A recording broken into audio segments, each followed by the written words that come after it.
Welcome to Real Conversations, exploring the meaning behind the music. Hi, I'm Robert Brzezinski. And I'm Jeanne Kataoka. And together, we're having real conversations with your favorite New Thought artists. Join us as we take a deep dive into the inspiration and meaning behind the music of New Thought. Our guests are ready to share stories from their spiritual journey and creative process with you. Real Conversations is a chance to look behind the curtain and connect with your favorite New Thought artists. So let's dive right in. Real Conversations, exploring the meaning behind the music. And hello again, dear ones. I'm Reverend Robert Brzezinski. And I'm Jeanne Kataoka. And together we're having real conversations with New Thought artists from around the globe. We are so grateful that you are with us. This is a production of the New Thought Media Network, and we're here to bring you those stories, the meaning behind the music, an insight into the creative process and how our various guests use that process to create, well, the musical experiences of a lifetime. So we are really, really excited today. We've got two guests, two reverends. We're not going double time, but I have a feeling it's going to be twice as much fun. So Rev Z, Rev Millie, welcome to the program. I'm going to let Jeanne, well, welcome to the program, first off. Thank you. We're happy to be here. Yeah. And we're excited to have you here. So I'm going to get out of the way for the moment and let Jeanne take over and do one of her world famous introductions. So sit back, relax, and enjoy. Here we go. Real Conversations with Rev Z and Rev Millie. All righty, here we go. Reverend Dr. Melissa Phillipe is a singer, songwriter, and teacher with 9 albums of original music in release. She is also a Toltec mentor, personally trained by Don Miguel Ruiz, author of The 4 Agreements. Hope and healing are the common threads running through her work. Her history of trauma and drug addiction continues to inspire her journey, and her 29-plus years of sobriety have provided a wellspring of awareness and compassion that she uses in all her work. Melissa's passion is to help people transform their thinking and their lives. Her mission is to support people in awakening to the awareness of their own divinity. Melissa's wife, Reverend Z. Egloff, who uses the pronouns they, them, and their, are a writer, cartoonist, and spoken word artist. They are also the award-winning author of the spiritual humor blog, Life in ZD, A Goofball's Guide to Enlightenment. Before exploring their artistic side, Z spent over a decade in the healing professions, worked in a variety of venues, from counseling centers to case management with high-risk youth. Z's career as a creative entity began with the publication of their novel Verge in 2008. A second novel, Leap, was released in 2012. Z received the Bywater Prize for Fiction in 2008 and an Independent Publisher Book Award in 2014. Both Melissa and Z hold master's degrees in consciousness studies from Holmes Institute. Melissa also has an honorary doctorate from Holmes Institute for her years of service in the music and healing arena.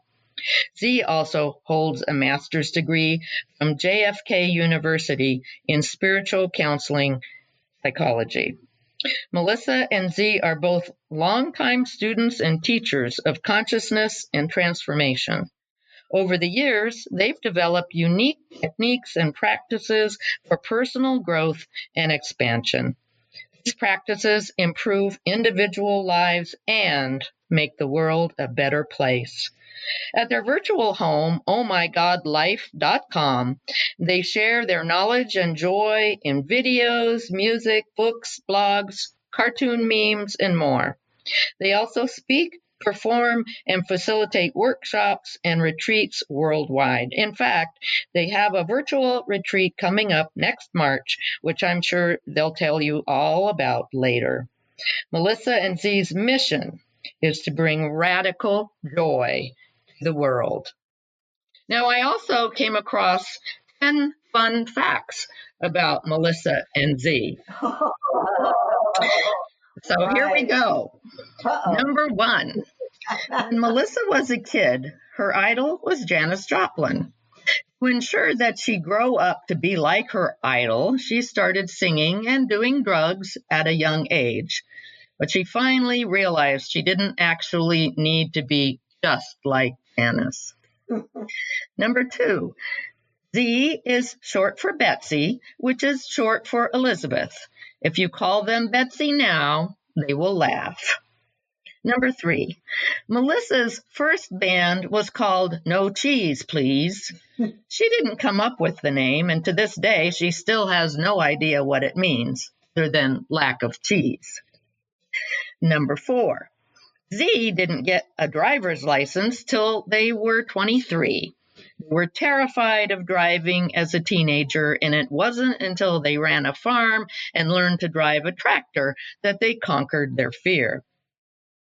Melissa, this is number 5. Melissa has a habit of naming her animals, both live and stuffed, by adding a Y to their animal names. Thus, a live hamster named Hammy, a live rabbit named Honey Bunny, a stuffed elephant named Ellie, and a stuffed bear named Teddy. When she got a cast iron dragon as a gift, Z insisted that they keep up the tradition, and so the dragon's name is Draggy. Number 6, Z can touch the tip of their nose with their tongue. I will pause here while our listeners try this.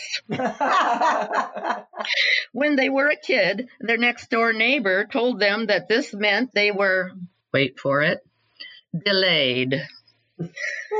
Number 7, Melissa is afraid of swimming. This dates back to her childhood when she almost drowned, but was saved by her older sister, Diane. Melissa suspects that for the rest of their childhood, Diane may have regretted her heroic actions. Number 8, Z is left-handed and is very proud of this fact. Some say bordering on arrogant. Number 9, Melissa loves watching children's movies. She's especially fond of Winnie the Pooh. Just thinking about Winnie the Pooh makes her smile uncontrollably. And finally, number 10, Z's middle name is Hammer. Seriously. So welcome to the show, Melissa and Z. Thank you. We forgot we had all that information out there available. It's out there. Yeah. Good job digging. That's out there, yeah.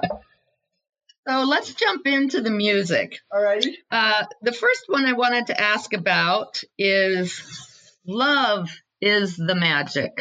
What can you tell us about that one?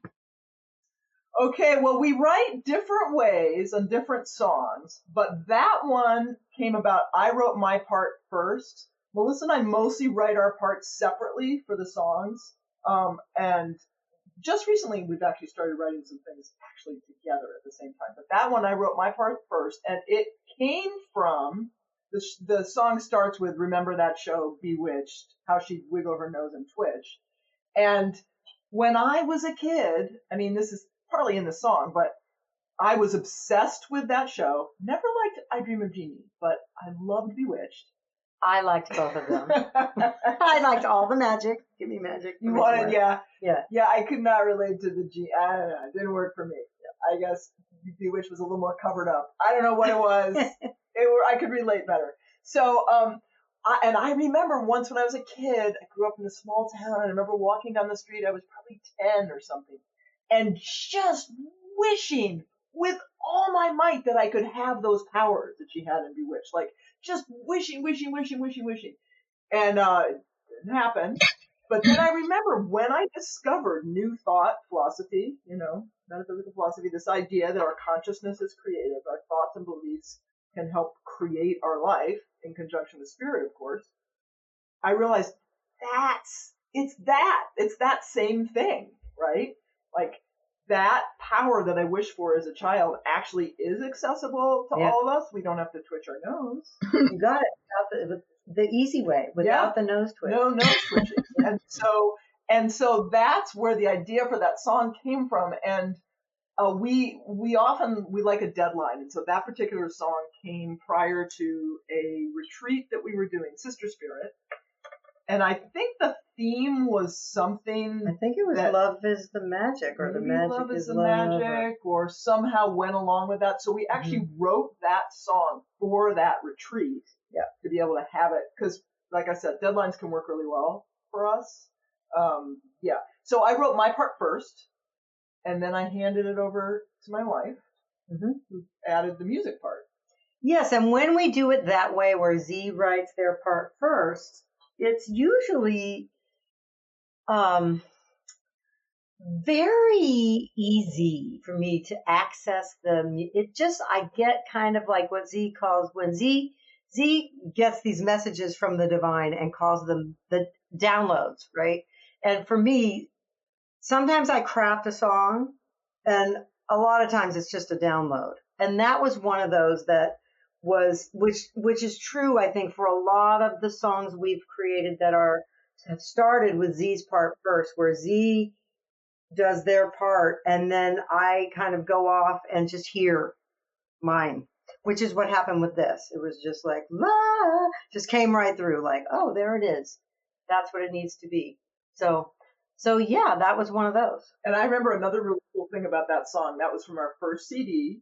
So the whole thing of writing together was new for us. Me being a spoken word artist was new. And most of that CD, actually, our parts are very separate. I'm speaking or Melissa's singing. And that changes. So on the second CD that's out there already, Walk by Faith, there's more overlap. Melissa will vocalize underneath me and like that. But how we do our music together has evolved. That's how it is now. Yeah, Melissa will sort of do background vocals while I'm doing my part.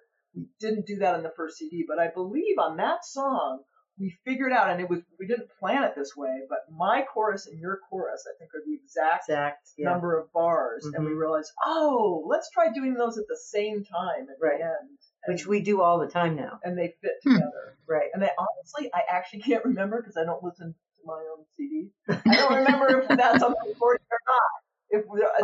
I have no idea. I know that's how we do it live now. But yeah. All right, cool. Well, let's listen to Love is the Magic.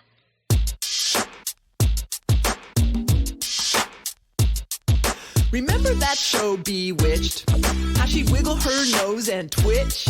Spells were cast. It was a blast. All I ever wanted was to be like that. But then I grew up and I let it go. Twitches are for witches. Just say no. Magic isn't cool. Magic is for fools. Magic is for people wanna break the rules, alright? Okay, but it wouldn't go away.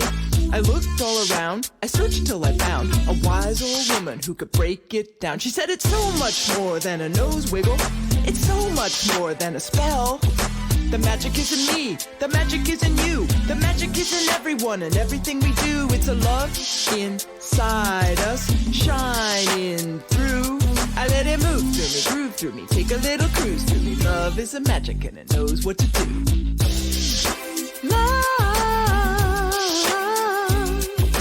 Love is the magic in me.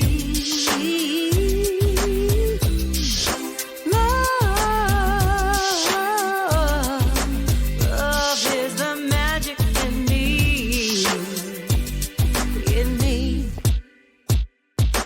Oh my, it made me wanna cry. All those years I thought I couldn't fly. But what if it was real? What if it was true? What if magic was something I could do? So I gathered up my courage, I gathered up my trust, and I gathered up my fears and I kicked them in the dust. I said I can do this, can't you see? After all, it's so much more than me. It's love that'll do it. It's love sees me through it. All I gotta do is set it free. Let it go, let it flow, let it sing, let it be. Cause it's so much more than a nose wiggle. It's so much more than a spell. The magic is in me, the magic is in you, the magic is in everyone and everything we do. It's a love inside us, shining through. I let it move through me, groove through me, take a little cruise through me. Love is a magic and it knows what to do.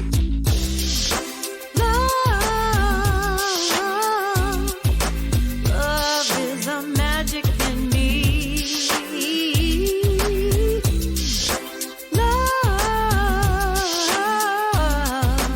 Love is a magic in me. In me. Every day I wake up and I say, I got the magic and I'm gonna play with the whole wide world and all the people in it. When it comes to love, there's no limit to the joy and the bliss and the beauty we can find. Looking for love? Check your mind. What you gonna do? How's it gonna be? Happy? Angry? Lonely? Free? No one else can do it. You're the only one. Your mind is strong and mighty with the power of the sun. Why not let it magnify all the love that lives inside? You can change the world. Plus it's really fun, cause it's so much more than a nose wiggle. It's so much more than a spell. The magic is in me, the magic is in you, the magic is in everyone and everything we do. It's a love inside us, shining through. I let it move through me, groove through me, take a little cruise through me. Love is a magic and it knows what to do.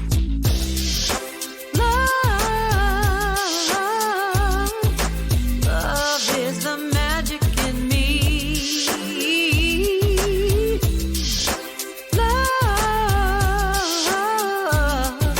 Love is the magic in me. In me.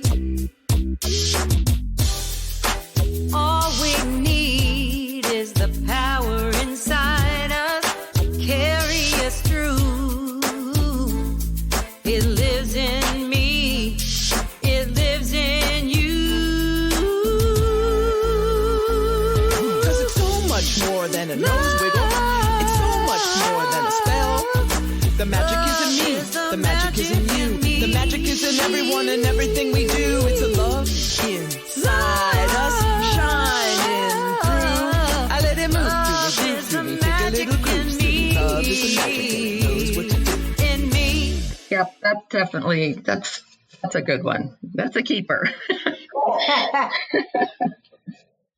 So I'm going to talk of all of your songs, and they're all lovely and fun and beautiful and wonderful. But this one grabs me because, and I hope you don't find this offensive, but I'm a sucker for novelty songs. From I was taught Mares Eat Oats when I was a kid. I sang Purple People Eater. I sang Yellow Polka Dot Bikini.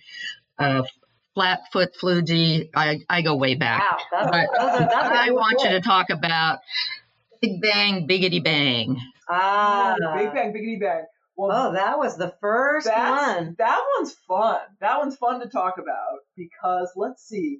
Okay, that one started also with me because, like I said, when we first started writing together, that was more how it was. It's different now. But so I was in ministerial school. I was taking metaphysical Bible, which I had already finished. right? So you were in there without me. Right, because most of our classes we were together. Yep. But that one, was just me. I started a little early and then I took longer so that we could graduate together. So, that class I had taken at the very beginning of mine. And yeah. so you were in there. It's actually really good that we were together because then you could contribute to my project. Right. Otherwise you might have been no, I'm not going to. Anyway, No. so we had to do a final project on the evolution of the history of the evolution of consciousness, right? And she said, do something creative. Right? Yeah, okay. And I'm sitting there in class and in my head I hear a voice that says, do a rap. Right? To which I said back, no, because I like to talk back to spirit, right? So I just no, totally dismissed it. But I came home and told Melissa about this class, the assignment. And this very silly idea that of course they wouldn't do. No, I'm not going to do that, right? And Melissa said, oh no, you have to do that. And my joke about that is I don't always listen to Spirit, but I do always listen to my wife. So and I remember the Big Bang, Biggity Bang, that just popped in my head while I was taking a shower, I think. I know this is true of other creatives. I think the water or something, I get ideas in the shower, right? And so I got the Big Bang, Biggity Bang. It's this idea of the evolution of the history of consciousness, right? The Big Bang and all the different ways that Big Bang can look. And then I remember the verses just started pouring through me when I was playing piano, accompanying the choir at the Center for Spiritual Living in Santa Rosa at the time. Kind of inconvenient timing. Well, it was, I also think though I'm a morning person and I work really well in the morning. And when we used to do choir, we had sound check at like 7 a.m. So I was up at like, to me, kind of ungodly hour. I like the morning, but I also like my sleep. So I'm up in the morning, I'm taking my shower. I already had the chorus and the first verse just boom, boom came in. Back in the day, there wasn't a day. It's kind of funny too, because the first verse doesn't totally rhyme. I guess I was like, I mean, at first, yeah. Never a problem. And then the rest of that day, because Center for Spiritual Living Santa Rosa has 3 services. So I'm performing 3 services with the choir, which gives me a lot of in-between time because I only needed to hear the talk once. So I proceeded to write most of the verses for that morning. And then I came back to Melissa because she's a musician. We have a studio. At the time, we weren't a musical. This was just me doing an assignment for school. Well, back then, actually, Z was my accompanist. Yeah. Boy, talk about, up-leveling. But when we first got together, Z wasn't doing spoken word and was a beautiful piano player, as I had been my own accompanist, and it was a very big, beautiful thing. It makes a very big difference to not need to be playing and to just be able to be with the music while I'm singing, and I really prefer that. So it was really great when Z and I got together and I had my own personal accompanist. Well, and so we were still in that phase of things. And this is actually a little tangent, but oh, how we can talk. That is your singing. Because you were no longer, when I remember seeing you before I knew you personally. I remember seeing you sing on stage with your reading glasses behind a piano, whole different vibe and look. And then when you could come out front, I didn't need to be as careful. And you started kind of owning your gospel roots and the rock and roll kind of thing, which then came into kind of more of what we do. But anyway, so I bring this back to Melissa, and we've got a studio at home. We're sitting in it right now, and I said, "Can you do some tracks for this Big Bang, Biggity Bang?" Right, because you wanted to have some beats, because you wanted there to be a little bit of difference between the verses and the chorus. Yeah, and I needed to know when you were in each part. Yeah, and I was going to perform this for my class, right, for my ministerial class. So I wanted to have it. It's going to sound a lot better with some beats there, right? So Melissa's helping me, and then I'm in the studio finding a decent beat or two different ones, 2 different variations. And as I'm doing it, and I'm listening to Z, because I think we had recorded you doing it into a multi-tracking, and digital performer is what I use. So there was a track of Z in there, and I was finding drums to go with it.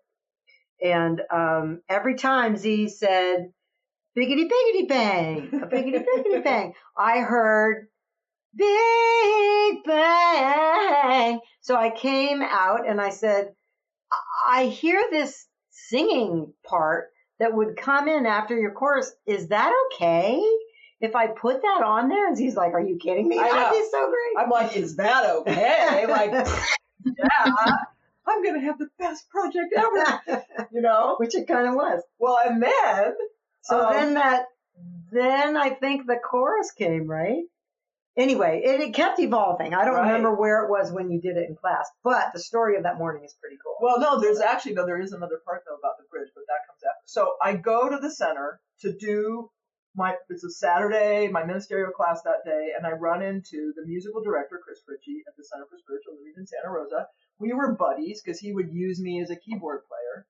And I'm all excited about this project that I'm doing. So I'm telling him all about it. I'm doing Big Bang, Biggity Bang, and I'm doing some of the verses for him, away in the manger, a baby was born, and the world got brighter that blessed morn. His name was Jesus, and he came to stay. He said, I am the truth, the light, the way. He was so I'm a big bang. I'm telling him all this, and he goes, wow. I just picture you in the social hall. I was just, Totally. So excited, right? So he's just like, cool, that sounds nice. So I go and I do this for class. And I have to say, actually, I was nervous to do this. Because it's like, I'm not a rapper. I'm like, who do I think I am, right? This white, middle-aged, gender-rich person. Nerd is going to now I'm going to be a rapper? Like, what? So I go do this, and the class really liked it. They really liked it. They got applause and everything. And then as they're applauding, the door opens. Chris Fritchie, the music director, has been listening outside the door the entire time I'm doing my presentation. And he says, what are you doing tomorrow? Tomorrow being Sunday morning. Now, he was kidding because CSL Santa Rosa has 1,000 members and they book things way ahead of time. But a few months after that, right after we got married, so I know it was 2012, we did Big Bang Biggity Bang for the congregation. So here I am doing this thing that I think is a one-off, just a little indulgent, silly, goofy thing. And a few months later, we are performing it for 1,000 people on a Sunday morning. And I think that's when we added the bridge because we said it needs more. Oh, right. That's right. Yes, because it just wasn't interesting enough. It wasn't. It was kind of. It was a ditty. And it not was a song. Ditty and not a song. Yeah. And then we had so much fun, and people were insane. The feedback, and we had been performing there together with Z as my accompanist for years, right? So they knew us and loved us as people in the community. But the enthusiasm for that particular thing was so intense and it was contagious. And we decided, well, then didn't you just get another one? So that was the first time I stepped out front. And, I had theater training as a kid, but then kind of, let it go at some point. So I stepped out front. And so that was kind of a new thing. But also, Melissa and I have this sort of philosophically from the work we've done and all that, we're about experiential, right? Mm-hmm. So, as facilitators of retreats, for example, that's why we love that, because it's experiential. And so we had this idea, it just it was Spirit's idea, really, I'm going to say, because the chorus that came through was through Spirit. Yeah. But this idea of the call and response, right? It's a classic thing in a lot of music, especially kind of gospel stuff, this idea of really involving people. And so I think that's part of why it was so fun for people because they got to be a part of it. Yeah, and very simple, big bang. And spoken. Because one of the things that people have said to us through the years is, I won't sing. Like Melissa, you say sing along, it's not going to happen, right? But speaking in response, I'm willing to do. Yes. Because some people just are like, I don't sing. I can't sing, which is never true, by the way, but we won't even go there. Right. But yeah, it's a thing. It was kind of a phenomenon that we didn't expect. But I was thinking that originally in this conversation just now that we actually made a conscious decision because of the response to do another one, but I don't think it was that. I think we left there and you had another one. Right? No, yes, and it's kind of funny actually because the second one that came in was I was driving to ministerial school and it was a little rap about being vegan, which we haven't even recorded yet. Right. But that was an unexpected thing. So Big Bang basically started this avalanche of songwriting. Right. Totally unexpected. And it's kind of funny that it's Big Bang, Biggity Bang. Because it's the beginning. The instigation, right? And so, that is the story. Very long story behind that. Not all of our songs have stories that are that long. No. Okay. Duly noted. But let's jump into this little ditty that turned out to be a successful school project. And I invite our listeners to, if you're brave, sing along, and if you're not so brave, speak along with Big Bang Biggity Bang. Back in the day, there wasn't a day, there wasn't a night, there was nothing. God came along, said, let there be light. The sky cracked open, what a beautiful sight. It was a big bang. Big bang. It was a biggity biggity bang. Biggity biggity bang. It was a big bang. Big bang. It was a biggity biggity bang. Biggity biggity bang.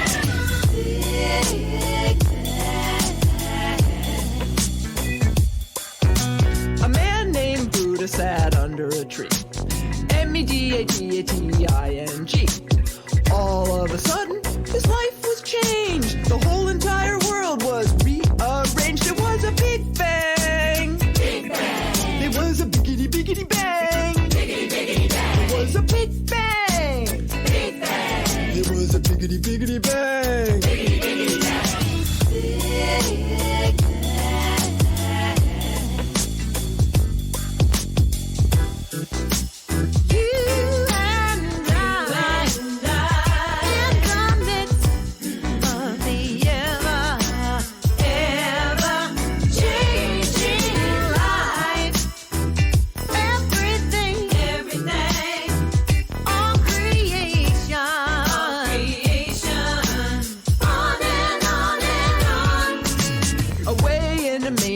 A baby was born and the world got brighter that blessed morn. His name was Jesus and he came to stay. He said, I am the truth, the light, the way. He was a big bang. Big bang. He was a biggity biggity bang. Biggity biggity bang. He was a big bang. Big bang. He was a biggity biggity bang. Biggity biggity bang.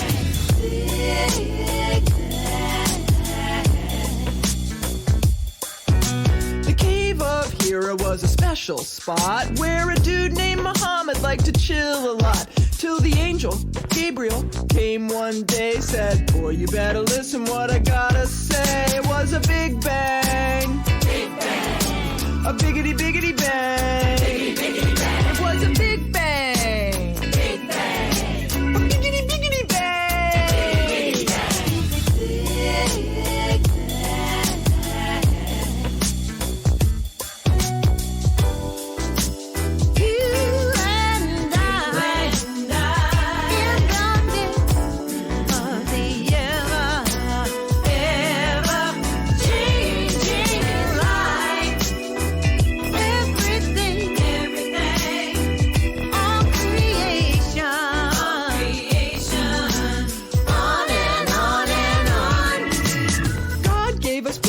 Muhammad and Christ. But in spite of all that, we continue to fight.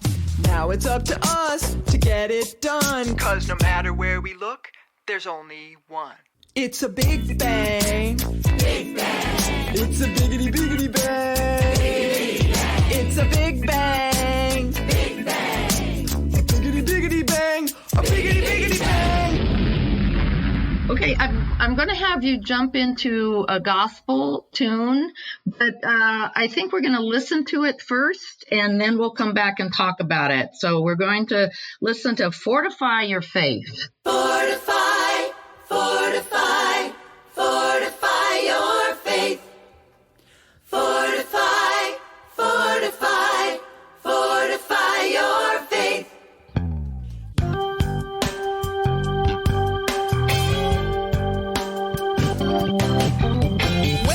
A child, a little baby child, I didn't believe in nothing. Faith is for suckers, I told myself. People who are weak, people who need help. But all around me, everyone would say, you gotta believe, you gotta pray. Believing in nothing ain't no way. Here's what you gotta do every day. You gotta clarify, magnify, occupy your faith. And then you gotta glorify, testify, fortify your faith. You got to fortify your faith. You got to fortify your faith.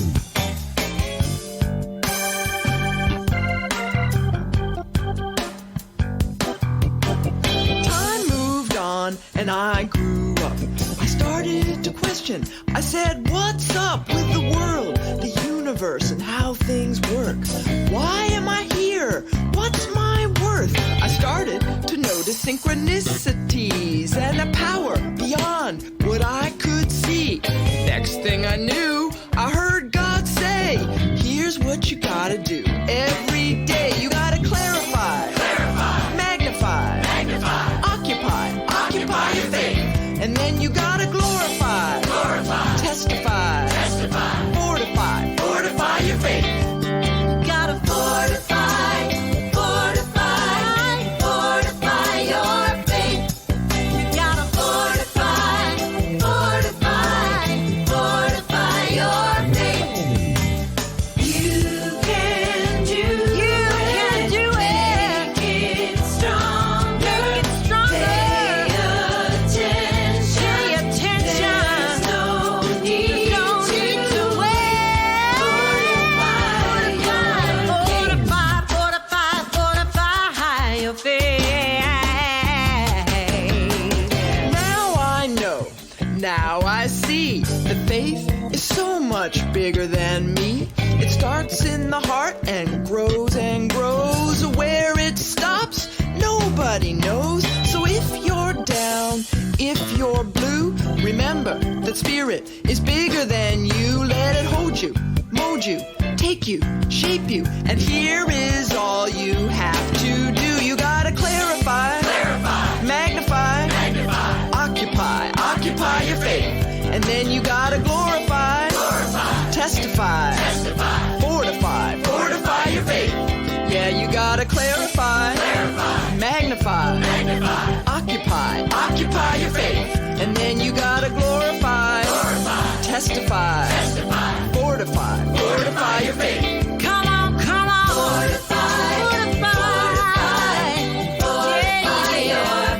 Fortify your faith. Yeah.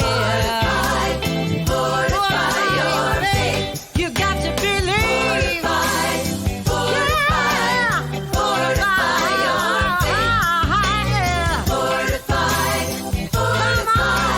Fortify your faith. I love that one.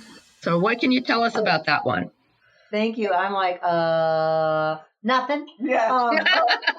Sure. That was kind of, I don't remember. Well, no, that was another one that, so that's also from our first CD. Right. So this is in that group of, we've done Big Bang, Biggity Bang already, and I remember really liking the call and response. Yes. That was one that I was deliberately trying to have something that could be another call and response. Mm-hmm. And I believe that was written again for a deadline. Worked very I think well it was for a us. Sunday morning. No? Oh, I thought it was for a Wednesday night. Oh, it could have been, but Yeah. one of those. Like we were- had a service coming up, and it was the theme Mm-hmm. Yeah. of which we were given. We didn't choose the theme, but we were given the theme, and then it just popped out. Well, I think we were doing Wednesday Night Live, so at that point they had given us a service at Center for Spiritual Living Santa Rosa that we were calling it Right. Wednesday Night Live, because as budding ministers we were doing the talk and music and that kind of thing. And I think we came up with Fortify Your Faith as a. See, this is the memory issue. I don't think we ever got to come up with well, I don't actually Yeah. remember. Memories really are not what we like to think they are. We've read about that, so Yeah, yeah. I'm pretty sure I that- don't really know, but Z might be right. I'm pretty sure that I'm right. And I came up with that phrase. And then it was fun to get to come up with rhyming words, because it's like clarify, magnify, occupy, all these testify. I's, all these different I verbs. Right. And actually when we do that piece live, we have movements. So not only are people doing the call and response thing, but they're doing a movement with whatever verb they say. So that's really fun. And that one actually has been one, this is, we are recording this during COVID times. And so that one has actually turned out to be a great one for live streaming. Yeah, Because just happens to work. It's very clear and clean. Some of the stuff we do, we overlap a lot, and that plays pretty well live, but not as well on Zoom. And Fortify is very kind of tidy. It just works really well for live streaming. So And there is one other thing I can tell, more of the other story I alluded to a little earlier, because on the bridge of that song, when I do that, you can do it, that whole, and the ending with that lick, 45, 45, 45, you're fat, that stuff. So when Z said that I came out from behind the piano when Z joined me, and then, more of my authentic gospel roots started revealing themselves, there's a story behind that, which is, of course there is always a story that I forgot about until I realized we haven't told this, and that I do that on that bridge. So Z's brother George is a professional musician in LA. He is a hotshot. Now he doesn't call himself one, but I'm telling you, he's an amazing musician. He actually has created some of the tracks on some of our CDs. Anyway, he's great, great, great musician. So when I first met him, since he and I both had a history of playing cover songs in bars back in our days, back in our own individual histories, we sat down together and just decided to mess around, do some of those old songs. And we did this Aretha song. And a couple months later, Z said to me, so I've been trying to figure out how to say this to you. When your sweetheart starts a conversation like that, you're always like, uh-oh, big trouble. But she proceeded to then say, when you sang that song with George, like, I've never heard you do that. I've heard you sing for years now together in all these different centers, and I have never heard you sing like that. Like, why don't you sing like that and bring it like that when you sing at centers? Yeah, and it took me a long time to know kind of how to say that to her, because here she is, she's rich, she's got a bunch of CDs out there, she's doing all these songs. Some of them had the rock and roll kind of thing, but there was like a rawness, because it was Aretha. It was Aretha tune, and like really raw, and Melissa totally embodied that. And I was a little shocked, but also like, yeah, because I just love that style of music, right? And so it took me a really long time to figure out how to say it without totally insulting all that. She has a career as Melissa Phillipe. I don't want to be saying, there's something wrong. You missed the mark with your whole history. Yeah, so it literally did take me, I think, a few months to be able to say something. It was a couple months later about it. Yeah. So, and in that moment, it was in the car. Was it? It was, yeah. I just remember being in the car and having you ask me this question. And in the moment, I got the answer, which I'd never thought of. I'd never had a conscious awareness of this. I'd never had a concept of this being true. But I said, when Z asked me, like, why is that? I haven't heard you do that. And I just had to be with it for a moment, let the question just sit there. And then what I heard was, I guess I've thought it's not okay to do that in church.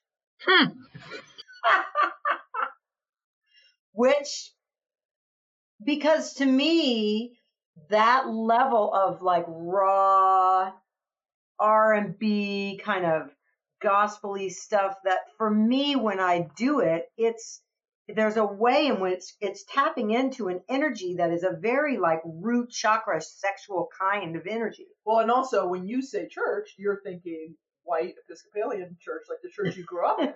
Maybe. Because if you had come from the South, right? Maybe white. Now, then I wouldn't. White or black, right? Would have been different. Yeah, right? the church I grew up in, none of that was going on. I promise. So that immediately like broke the spell.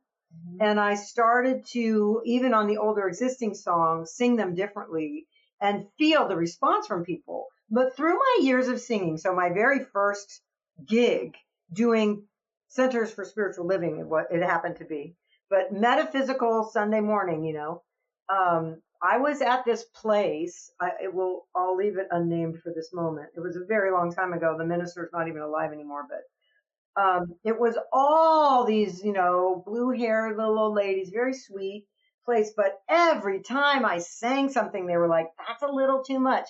Could you just tone it down?" If I felt it a lot, they'd say that. Not even like volume or anything. It was just like if I emoted a lot, it was too much. Could you, And weren't there people like literally closing their ears? Yes, and squinting and Oh. literally, and every week I would leave there and they would say, if you could just, that was good, but if you could just, pull back and tone it down a little. I did that for a year every Sunday. And then Reverend Dr. Marcia Sutton, quote unquote, stole me and took me to Golden Gate Center for Spiritual Living, where she was ending her reign as a senior pulpit minister. But I just thought the reason she wanted me there was that she had heard me do my other stuff, because the reason she even heard me sing was I went with her through a journey through Turkey that was following in the footsteps of Saul St. Paul. And I would sing, and a lot of times I would sing Aretha songs in all these locations. So she had heard that. That's what she had heard. So, because that's what I knew, right? Those are the songs that they knew that I knew. So I was singing those in the like old ancient Greek amphitheaters and stuff. Anyway, it's pretty amazing memory. But after that trip, she called me and said, would you consider, if the job was available, would you consider coming and being my music director? And I was like, oh my God, yes. So, when I went to that center, it was almost like I was defrosting from being frozen. It was like a couple years there. And through those couple years, what I found was the more authentically me I was, which meant singing more, bigger and louder and more rock and more, the more they appreciated it. And I think, obviously, there was still some residue there, though. Yes, clearly. Because by the time I heard you do the Aretha thing, you still weren't fully all the way integrating. And one of the things that's been fun about what we now call word songs, the things that we're doing together, is that you've been able to write music. Yes. That specifically, because a lot of these ones do have more of like the R&B and the gospel and the kind of, big energy. You've been able to write stuff that allows you, and so Fortify, to actually bring this back to the song we're talking about. Wait, I just want to say real quick here that what is trippy to me is that when I was a little kid and I started taking piano at 8, I started really getting into playing and singing really seriously, which sounds funny, but really seriously at 10. And I would spend hours every day at the piano singing and playing. I just sang like that. I didn't grow up hearing black church music. I listened to, the Jackson 5 as well as, Elton John and whatever. I listened to a wide range of things, but it's not like I had, other than maybe a past life thing, I didn't have gospel in my actual listening training wheelhouse at all. It just was naturally how I sang. So to then, with Z's encouragement and continued encouragement, to find that when I go to write it, there it is, and it comes out, and there it is, like that style is just coming out of me. Yeah, it was just fascinating. It was just encouraged, so that by the time we got around, to do Fortify, like, oh, okay, I'm going to do this. I'm going to bring this. I'm going to incorporate this energy there, which has also been, it's another part of the reason it's fun for us to do these now. Because it's way more fun for me to sing like that. I can imagine. And I just want our listeners to know, if they are curious about the movements that go with it, they can go find them on YouTube and they can learn them. But of course, I don't recommend trying them while you're driving. go. Exactly. Melissa, thank you so much for that. I do also want to remind our listeners, if you're just tuning in, this is Real Conversations, the meaning behind the music. And we're having a deep conversations with the Reverends Z and Millie today. And we've been talking a lot on the album, as if my memory is serving me correctly, where the two of you first really start collaborating. That's Wrapped in Love. And before we leave that album, I wanted to ask you a little bit about the song My Soul Says Yes. And as I've been listening to this conversation, right, I'm hearing a lot of places where it really feels the two of you have a great practice of leaning into that sacred yes and leaning into what your soul is saying. I agree, Z. I don't always listen to spirit, but I do always listen to my wife. I try to listen to my soul. So share with us a little bit, what was the creative process to bring forward something as beautiful as My Soul Says Yes? Well, thank you for saying that it's beautiful. That one was also, again, pretty much this whole CD came together while we were still in ministerial school. Mm-hmm. So I was in a class and she had us read the book, The Soul of Money. And a big piece of that is this idea of sufficiency, right? Letting in sufficiency. But it's kind of actually interesting because I changed the lyrics since I wrote the song. So when we wrote the song, and again, this was another one that I started first and then Melissa added her part, but it was this idea that, and I've heard a lot of people say this even in metaphysical circles, that money's just energy. Money is what you make it. That's some of the words from the song, right? And a big piece of the song, which I still am totally in alignment, is this idea of opening to abundance, right? And also opening to your purpose, your vocation. Right. This idea that those can all be intertwined, yes. You give and serve and give, your soul says yes, right? So this idea of giving to the world in service and also allowing money, to receive and all that.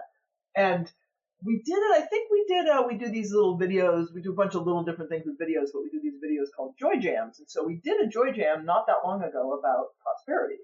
And it was the idea that complaining is a thing that can really block prosperity, and letting go of complaining is a fabulous practice, which I still would highly recommend, to let more abundance into your life, abundance of all forms. And so at the end of the message of that video, we did that song, a clip of just a portion of that song. And so there's the line in the song, money isn't anything, money's what you make it, right? Right. And since then, there's it's a book by Michelle Masters, and it is called Money Magic, I believe. And so it's using neuro-linguistic programming, aka NLP for short, as a way to work with receiving more abundance. And one of the things that she says in that book is that money actually is not neutral. Money is actually blessings. Money is love, right? In form. Yeah. And very different, right, than how it's often portrayed. And I think even, I don't want to. Yeah. Yeah. Anyway. No, what I've heard, a lot of metaphysical people and teachers and teachings talk about money is neutral. Money is whatever, like a lot of things, it's whatever you say it is, right? So if you say it's evil, it's evil. If you say it's wonderful, it's wonderful. But her experience with it is, if you take away all the judgment and all the story, meaning Michelle Masters, who I've studied with. So that's how we found that book. I took the workshop called Money Magic, I think it's called the workshop. But the experience of being with the energy just itself without any story around it, it's benevolent. It is a loving presence of a loving power. So that's one line in the song that I would change. When I say money is just energy, money is what you make it, that's not actually true anymore. But what follows is, can you let it be your friend?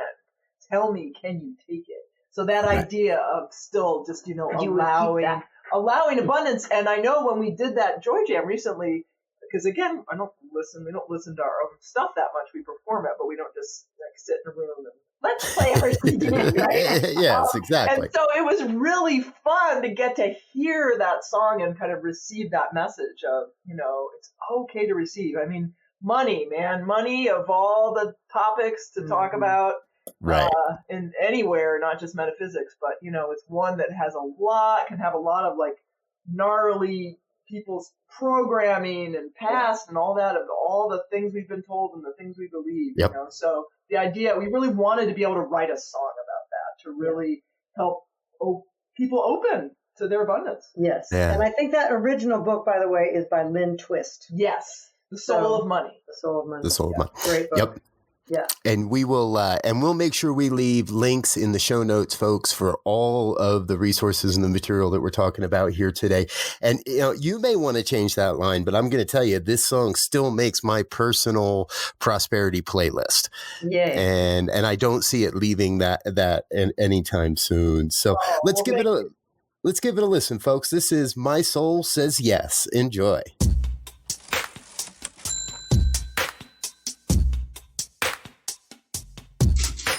When I say money, where do you go? Do you shrivel up inside or do you open to the flow? Money isn't anything. Money's what you make it. Can you let it be your friend? Tell me, can you take it? Can you open to the power of what is yours to do? What is yours to give? Tell me, can you? I didn't hear you answer yet, so let me take a guess and say that when it comes to money, your soul says yes. Yes to letting vision lead you through the woods where it can teach you things you never knew before. Your soul says yes. Money joins a vision, it becomes a holy mission when you give and serve and give. Your soul says yes. Yes to letting money do all it can, cause when you let your dough support the flow, your soul says yes. Say yes, yes, say yes, yes, yes to being used for all the good that your money can do. 'Cause even with money you can be your best when your soul says yes. Say yes, yes. The more you give, the more you'll see what money does, what it can be. Lives change, rearrange, especially yours, more and more. Living in the wealth of trust that money's here for all of us. You're rigorously blessed when your soul says yes. Yes to letting vision lead you through the woods where it can teach you things you never knew before. Your soul says yes. Money joins a vision, it becomes a holy mission when you give and serve and give. Your soul says yes. Yes to letting money do all it can, cause when you let your dough support the flow, your soul says yes. Say yes, yes, say yes, yes, yes to being used for all the good that your money can do. 'Cause even with money you can be your best when your soul says yes.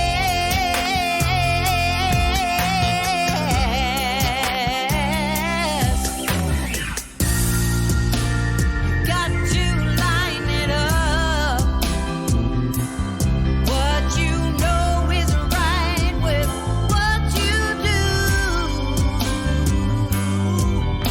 It'll all come back to you. Yes to letting vision lead you through the woods where it can teach you things you never knew before. Your soul says yes. Money joins a vision, it becomes a holy mission when you give and serve and give. Your soul says yes. Yes to letting money do all it can, cause when you let your dough support the flow, your soul says yes. Say yes, yes, yes, yes, yes to being you for the good that your money can do. 'Cause even with money you can be your best when your soul says yes.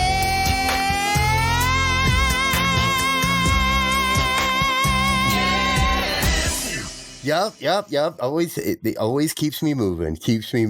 So thank you for bringing that one onto the planet. We want to take a detour. Well, not a detour. We just want to move to another album here. And your most recent work, and as far as like a whole full album, is titled Walk by Faith.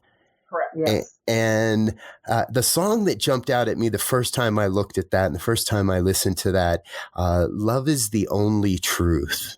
And I would love to hear more of the meaning behind that one. Let's see. That one. I think I started that one. Did you start that one? Seems like it. No. Tell me your memory. No, I And have I'll tell you mine. No. I trust your memory better than mine. You think you started it? I think I did. Oh, yes. No, I remember some stuff about that one. So that one, the chorus is love. Oh, I remember that you made me rewrite it. Yeah. Mm-hmm. So that one, love is the only truth, and the only truth is love, popped in my head. It's one of those. It's a very simple chorus, and that one was kind of cool. The idea, the conception for the verses, because the first verse is about time and how time is this totally made up construct. And so I'd already had this thing where I was walking one morning. One of my spiritual practices to walk in nature, sometimes by myself, sometimes with Melissa. And I'm walking along, and I often pray and do affirmations and stuff. But this one day I'm walking along and just thinking about the time, in terms of what time it was going to be when I was done, something like that. And I just thought, that is just totally made up. Like an hour? Like an hour is just this human construct that we put on top of, our experience, and then our experience of the illusion of linear movement of reality, which is also not true. Yes, because as a good metaphysician, I know there is no such thing as time. So that was just sort of a separate little thing, just sort of stored away in my head, right? And so when it came time to write the verses, that little whole, I didn't talk about me walking, but that whole idea of like time is just made up. That was the first verse. And that love is the only truth. Right. And then the second verse was about this. It was about this idea of love and how we turn it into like just romantic love. And that was another kind of thought form that was floating around in my life, but not necessarily designated for a song. So that one for the verses, I had these sort of very detailed theoretical, intellectual ideas. Which sound like the kind of things that you tell me and talk about with me when you come out of meditation.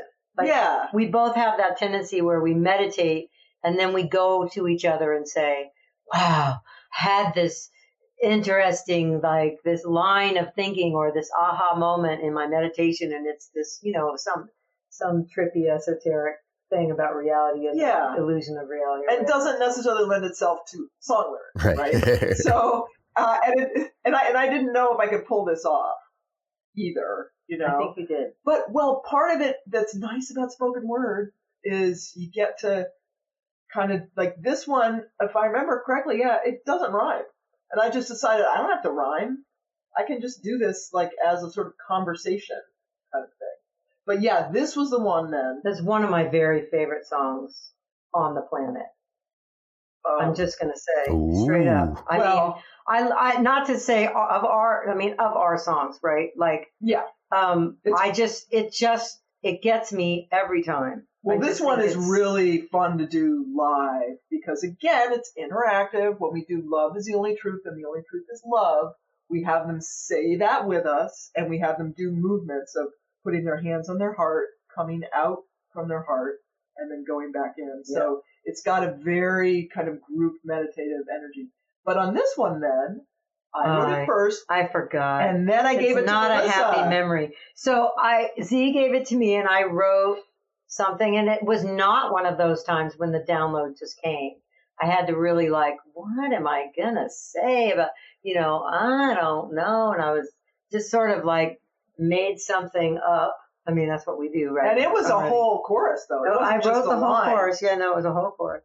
And I played it for Z, and there was a long silence. And Z said, I I think you can do better. I don't get it. Like, I think it can be better. Like, it was so hard to say that Oh. because she wrote the whole chorus. It was the whole thing. Like I Yeah. said, we don't generally write together. We just had a song where we actually were in the room writing it together, but that's a brand new thing. For the most part, thus far, we both do. I think it's partly because Melissa has a history as a solo songwriter. I have a history as a writer, as writing fiction, but we both are very good kind of on our own. Right. And so I was not there when she's writing the whole chorus. And so the whole so she's thing. singing the whole chorus for me, and I'm just going, oh. And, you know, I never have a really specific thing in mind of where it's going to go musically, right? But I just knew this isn't it. That's not it. Yeah. That's not it. It's not capturing it, you know, and I just was like, No, it wasn't. I'm sitting there trying I to. don't have any idea now. I have no recollection No. of that chorus, which tells you how good it was.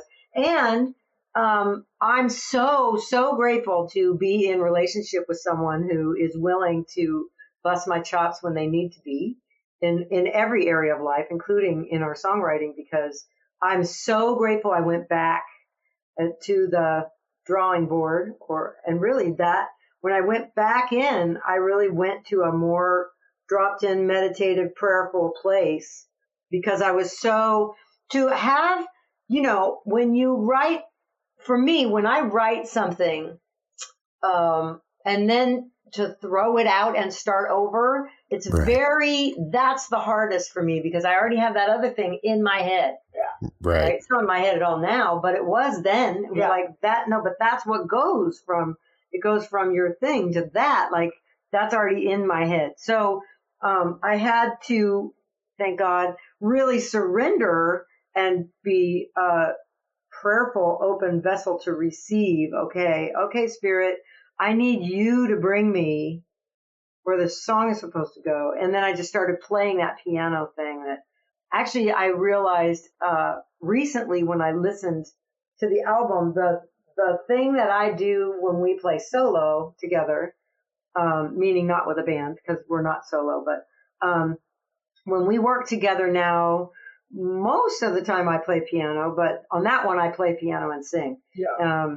Because it's too weird for Z to do spoken word. Well, yeah, we found that me playing piano and doing spoken word, I think it's just more. It doesn't work. It's weird. Something about it doesn't work, whereas someone singing and playing works. But so I don't play keys much anymore, actually. But when I play it alone, it's got this very constant little pulsing eighth note, dee dee dee dee dee dee dee dee dee dee dee dee dee dee, you know, that you kind of hear in the track of the album, but it's not there as much. Now I realize I didn't even realize in the process of it evolving on the album until I went to actually try to describe it to a piano player from the chart and realized it's not on the chart the right way because that's what I do alone and there's no reference anywhere else other than in my head and my fingers that's how it goes.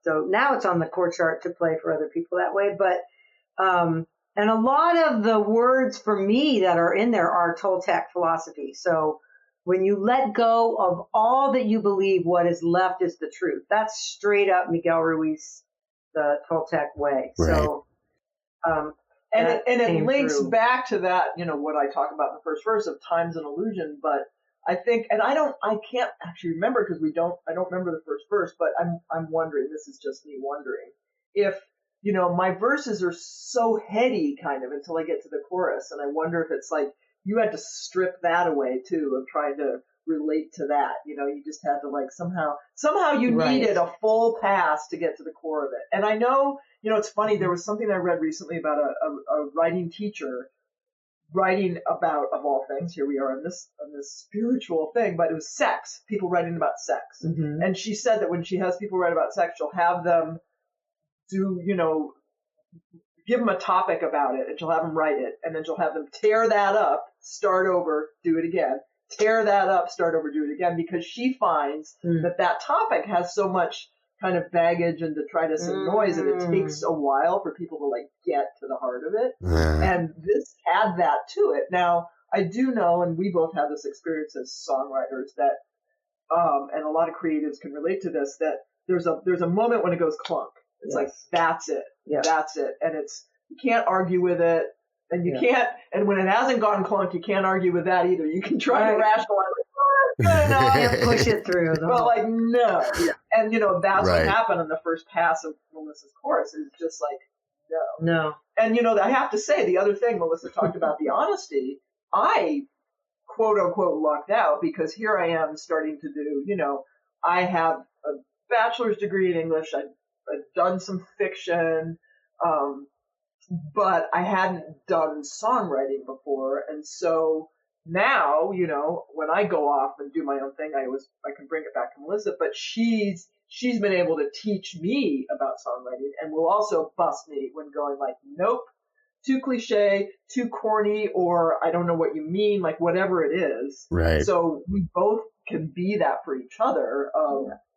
That works, that doesn't work. Well, in each other's writings, like our blogs and other things that we write, we are each other's editors. Yeah. Which is very convenient. Right. Yeah. And great. But this was one of those ones where my edit was like a burn it. It was like, yeah. No, it was was just like, start over. burn it. But then Scrap when you it. did do that second one, it was like, that's it. And I think that some of that, I find this too in times of performance when I've had challenges before, like this is true whether I was doing spiritual message or music or not, any kind, but especially in my more recent years doing directly, overtly spiritual stuff, that on a morning where for whatever reason it's really hard, either something's gone on in the world that makes it a especially tender day, and I don't want to get it wrong for the people's hearts, or I'm having some really hard time. I mean, during our years together, my mom passed away, so there was a couple years of her getting worse and then dying, and we had gigs, so that, and then back a few years ago, I was having some vocal problems that were really challenging. There were mornings where I'm like, I don't think I can sing. Yeah, was really, and that song, yes. Yeah, it was tough. And those are all gone now, by the way. I mean, I needed some tweaking from a vocal coach, and I got it. So, but what I have found, and I'm sure that any public person can say they've experienced this to some degree or in some ways, that in those times, it's the best because we have to surrender, right? It's so like, I get up in the morning, I'm like, oh crap, like I'm not going to be able to do it. And then it's making me cry. It's like, oh no, what am I going to do? And then the only choice as a spiritual being with faith is to surrender. And do it. That's it, right? I got that, or suffer through and suck. But if I surrender, at least there's, that could be the name of our next CD. Suffer through and suck. Good suck. Well, yeah. So that's what happened with that song, because I had to scrap it. I couldn't access it. And then I surrendered. And because I surrendered, a level of just Toltec wisdom truth came through that I don't think I would have thought of putting into a song. I mean, it's hard to put that stuff in a song. Right. So let's give it a listen, folks. This is Love is the Only Truth. Enjoy.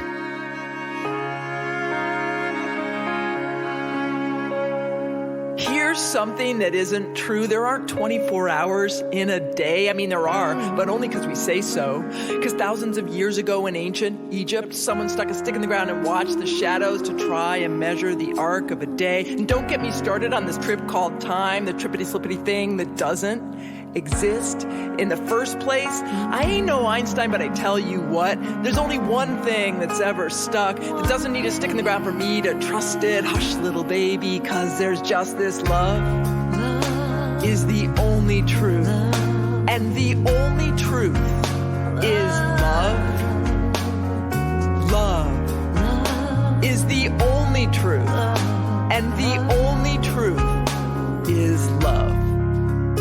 When I let go of all that I believe, what is left is true.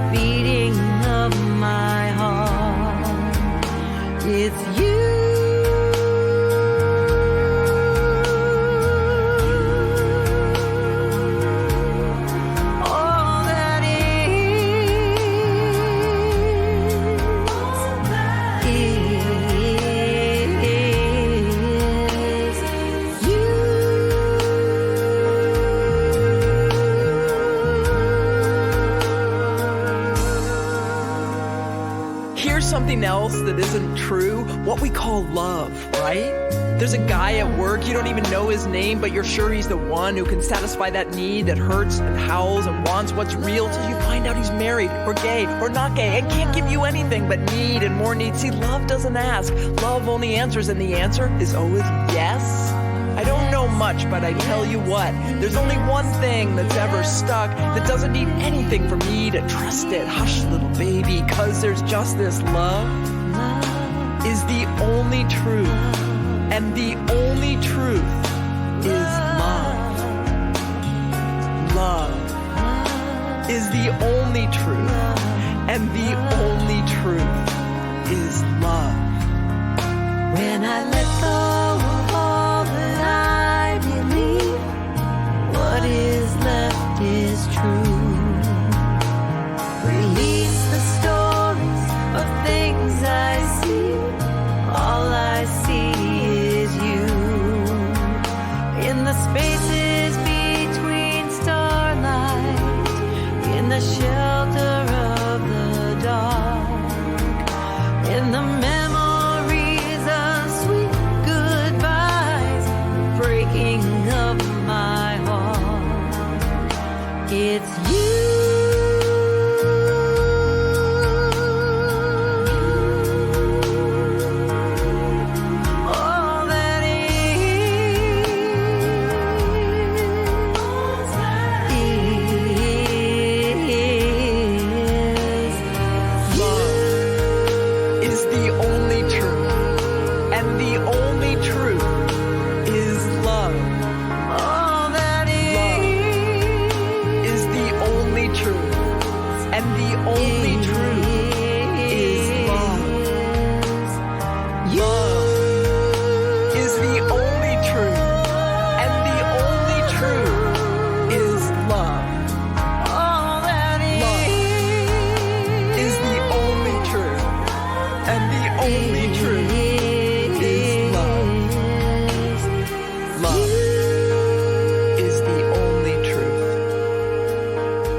And hearing the story behind it feels like an expression of the love. And listening to the two of you, it sounds like an incredibly healthy relationship. I do think we have a rejoinder to your statement, though, Z. Right now I don't always listen to Spirit, but I always listen to my wife, even if she's wrong. I'm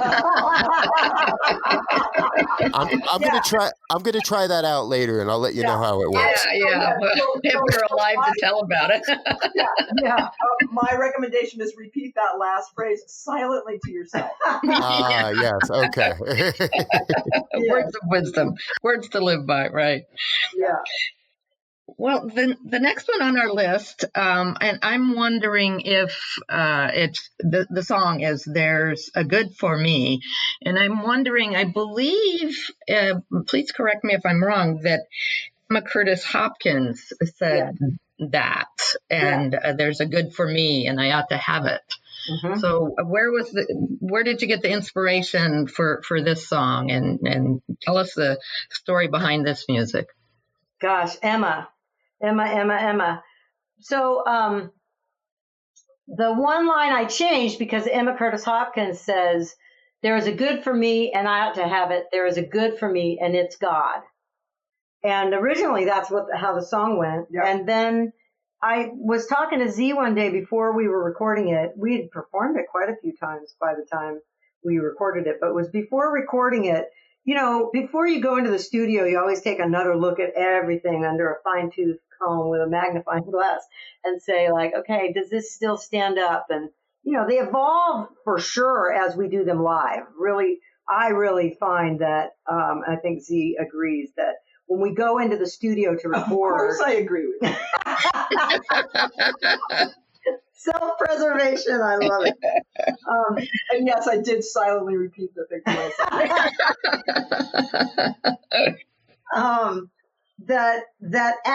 We both prefer that when we go into the studio, we've been doing it live for a while because it evolves as we do it live with bands and different people, right? There's just like, oh yeah, no, that didn't work. This worked better. And so then by the time we go into the studio, we don't have to quite study and I don't know, work with it the same way. Well, it's actually better, yeah.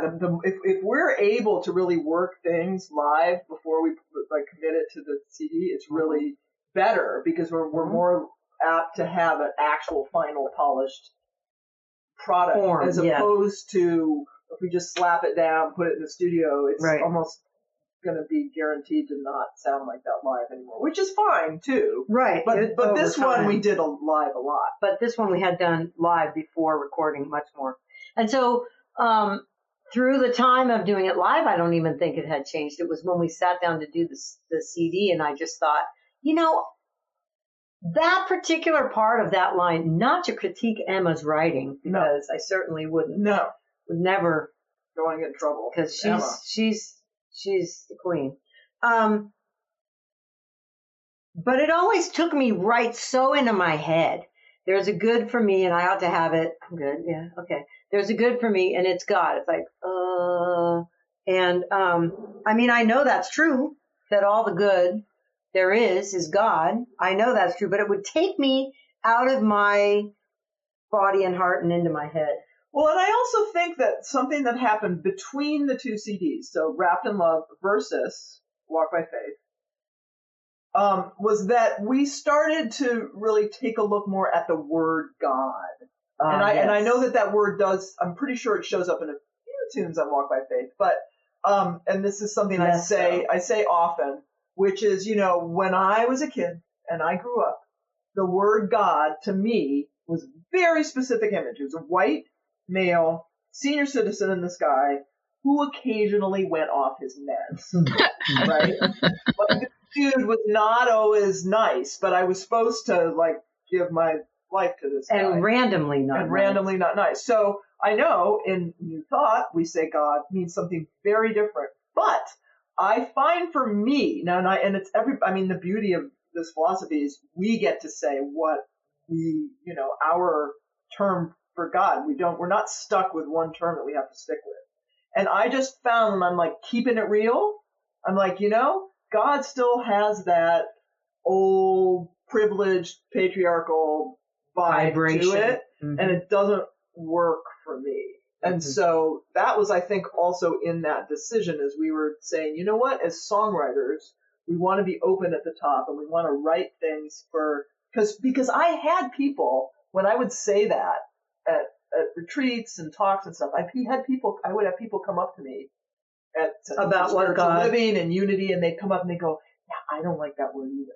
Right. Like, but kind of quietly, right? Because it's still used in a lot of metaphysical churches, right? Yeah. And so, and in fact, I think there's a lot of wounding for us who grew up with that version of God. Yeah, and I didn't used to use it before because I discovered metaphysics, quote unquote, on my own. I mean, you know, spirit was like, boom, hit me over the head. But I would say the universe when I first was kind of into this stuff, universe, and I wasn't using the G word. No, and I didn't start using the G word until I came into a metaphysical church. Right. And so this was sort of us, you know, kind of starting to branch on our own and make our, you know, oh my God, life, our ministry, and kind of saying, well, how do we want to do it? What language do we want to use? So I think that also informed. That was a part of it, yeah. But also, there's a good for me, and I have to have it, there's a good for me right now. Yeah. Felt more powerful for me today, right? Mm-hmm. So it was, and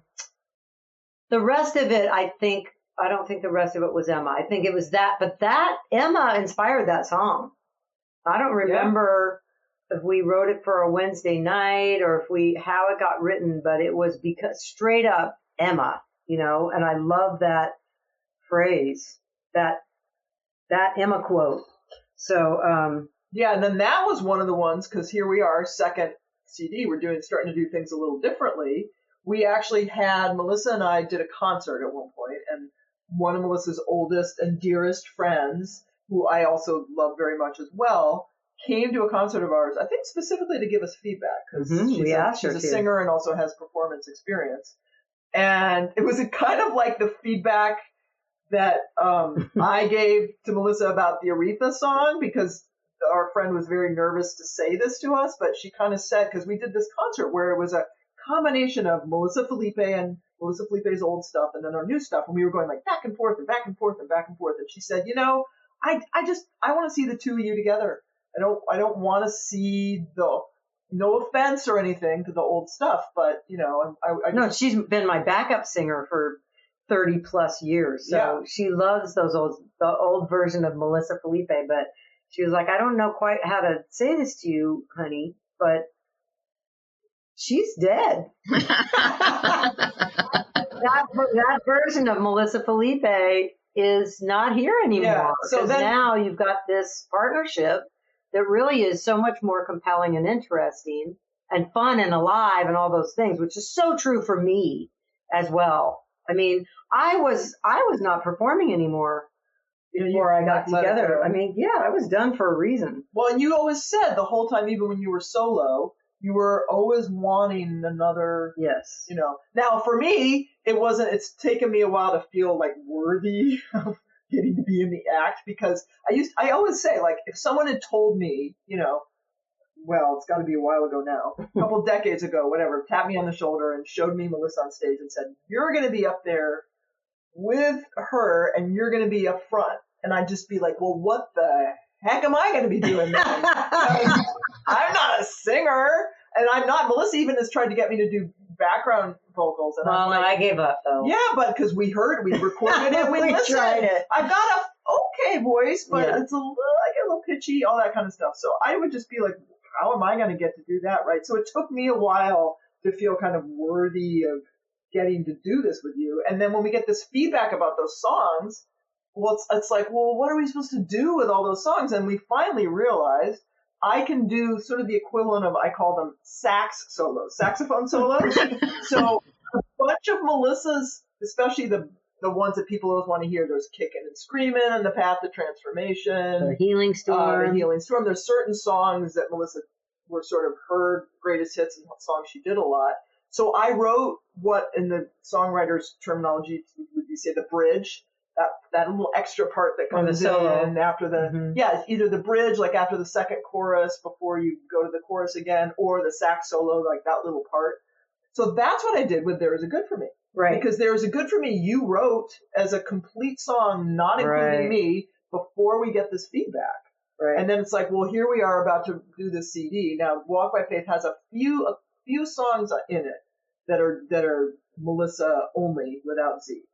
But most of them are us together. Yep. And about half the songs are, I wrote my part first, you wrote your part. And then the other half are ones that you wrote without me. Right. But then after this feedback from Julie, we're like, okay, let's get Z in there. And so this was one of them. Right. I had to I didn't have to, but because the ones that I'm not in, it's like, no, there's not a part for me there. That's why I'm not in there. Yeah. It's just like, nope. There's really, you can't force it. I mean, you could, but. Well, yeah, you can, but what's that? So on this one, there was this natural, like, my good, real good, all the time, because I wanted it to be fun to say and people could say with us. So it's kind of cool. For quite a while, too, Jeannie, that song had just a chorus, because it was written to be a sing-along. Right. I think for a Wednesday night, maybe. But it wasn't a good sing-along because it's a long chorus. Yeah. And people would be like, I don't know. What? I'm lost. Yeah. That's not it didn't actually work as a sing-along. But there was one time we did it one time at a center as a sing-along when you also did your spoken word section as a sing-along. And it was great. It was a little People tricky. Loved it, though. People loved doing it. It's can be kind of hard to say that one, like growing and glowing and flowing and flowing. Oh, it's fun though. When people are, different centers have different, or churches have different kind of, vibrations and cultures, right? And some of them, people are more afraid to make mistakes. Right. And some of them, they're like really free and just like, yeah, we'll just try it, And this was one of those. So it was fun. And it was cool for us because then starting on the second CD, we're like, oh, here are two different ways to go about writing a song. Right.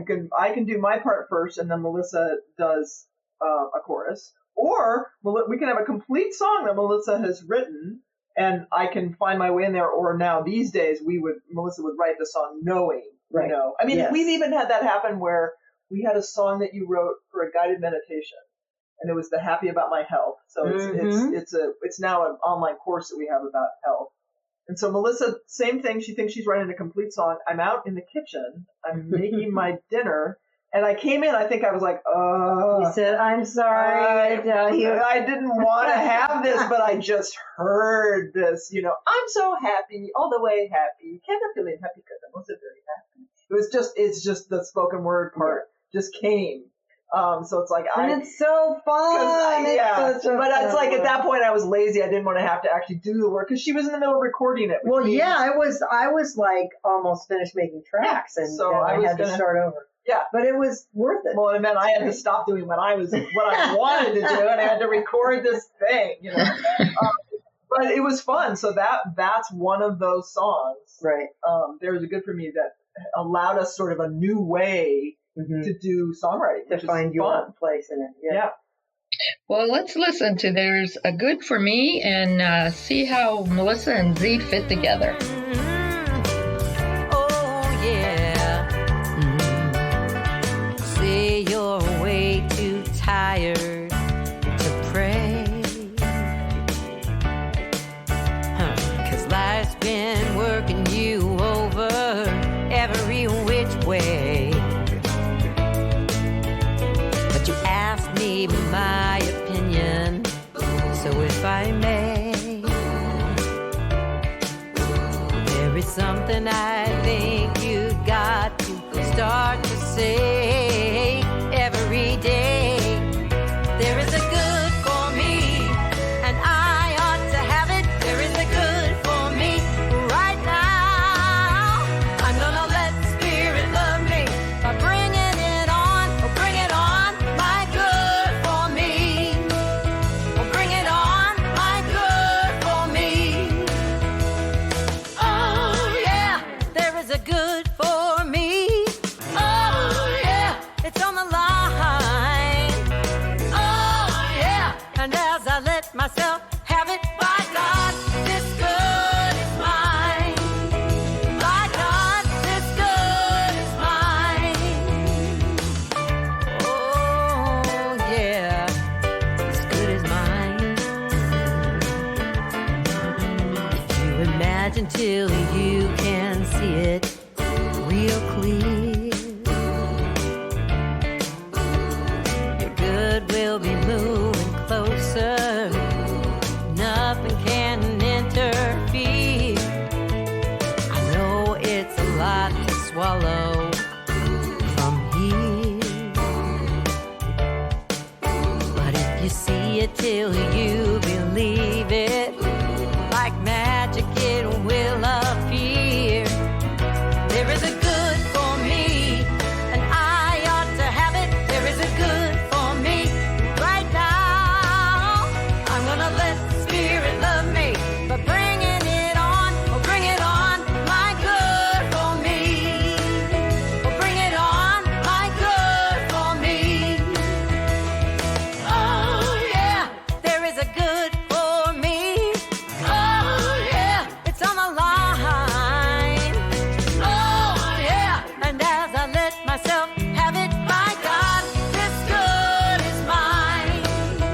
By God, this good is mine. I'm calling to you from the other side. From the other side. I used to be there, had a life to pay. I know you can do it. You can turn the tide. You can turn the tide. Come on, coming from the rain. Bring it. My good, real good, all the time. So delicious, and it's mine. Say, I got my good, you got your good. All I got children got good. We're flowing and growing and showing and glowing and thoroughly knowing our good. Living and giving, delivering, liberating, seriously digging our good. Oh, yeah, there is a good, there is a good. Oh, yeah, it's on the line. Oh, yeah, and as I let myself have it, by God, by God, by God, by God. Yeah,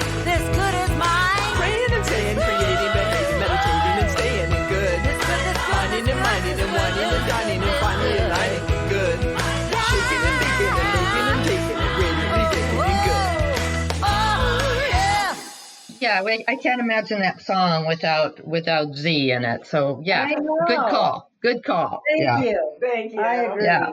It's actually got double Z because it's my vocals are doubled on some of that Right. part just to make Oh, it that's cool. richer. So when you next time you hear it, listen for There's two two of Zs. them. ZZ. Okay. So next up, I want to talk about, and this one has Z up front. Now I don't know who wrote their part first, but this one kind of at least features Z at the beginning. Thoughts and feelings and fears.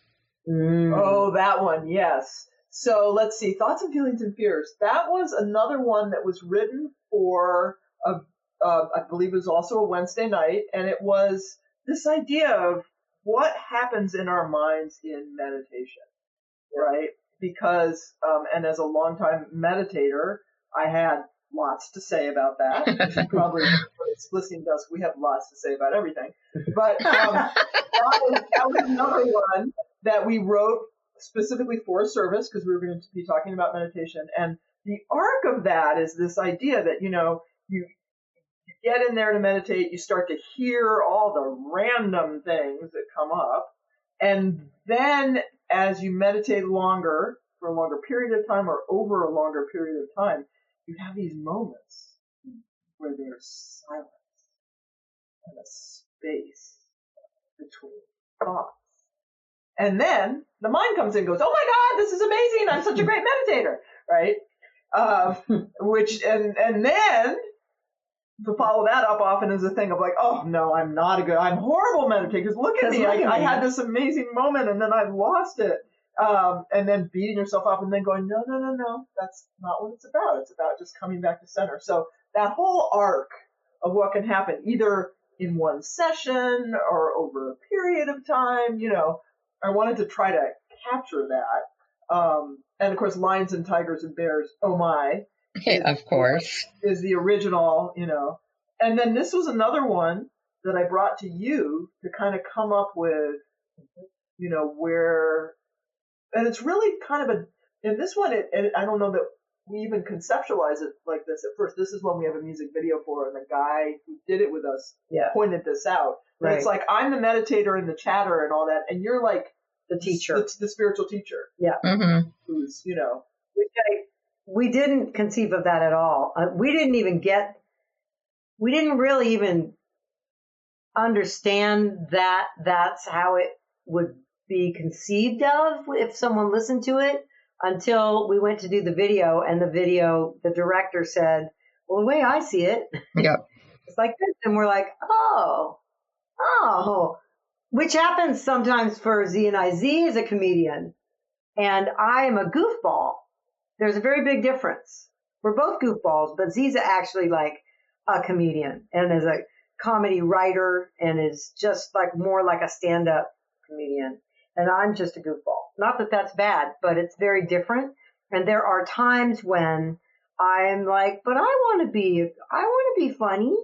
I want to be funny also. So that was one of those. I remember when he said that, I was like, I want to be the straight man again. you're my straight man. Yep, that's what you are. Previously straight. Yeah. I thought I was straight. I thought I was the straight man. Now I'm the gay, straight, whatever the heck. Whatever you are. Yeah. So And then that song was also fun because that's another one that my brother did the background track for that song. And so if you listen to that song, listening, also keeping an ear out for what's going on in the background, he did some really fun things with, in fact, I think he bought like a whole new thing for his gear that had some kind of meditation, different like tablas and Middle Eastern kind of sounds. So he does soundtracks, right? So he does like TV and movie stuff in LA. So for him to do that one was so perfect. And when he sent us the track that he did, we're like, what? That is so cool. It's really fun. We really love what he creates. And that one we don't do live as often. We did once do it live at Center for Spiritual Living Santa Rosa, where we had a tabla there and that was fun. All that stuff. Yeah, we had a bunch of cool people. Yeah, it's hard to replicate those tracks. Like a lot of the stuff we do, we're fine if we just have keys, or even if we have a band, but kind of more like a regular band. Yeah. And that one has a real kind of special track to it. So, but sometimes we'll do it just with the track.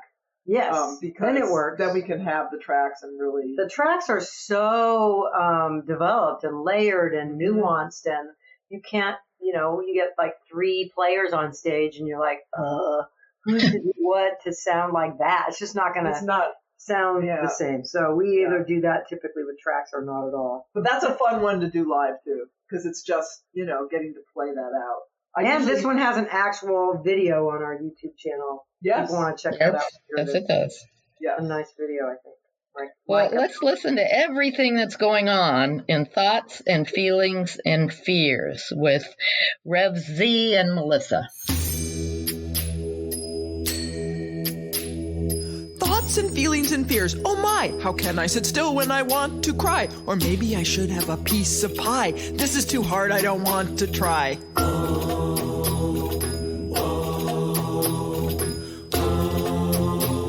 My nose has an itch, I will scratch it. But I am not supposed to scratch it.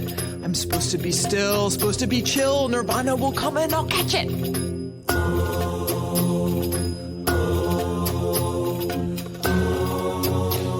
My nose still itches, and now it kinda twitches. If I don't do this right, I won't see the light, but now my nose itches and twitches.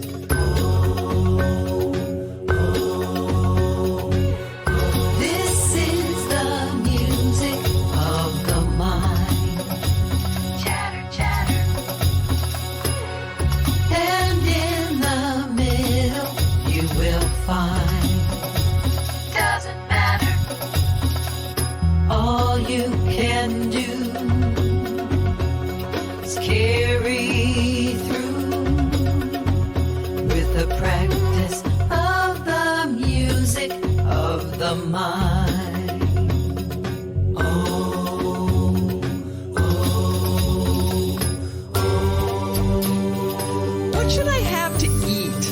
It's too bad I don't eat meat. 'Cause if I did, I could have squid, but I hear it tastes like feet.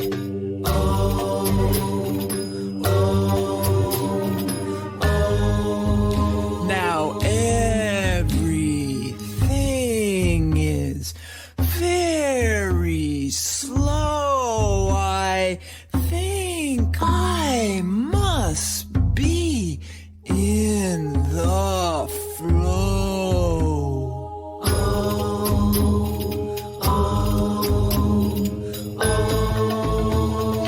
Oh my God, that was hot. I'm better at this than I thought. My mind is like air, clean and spare. But wait, now I'm thinking a lot.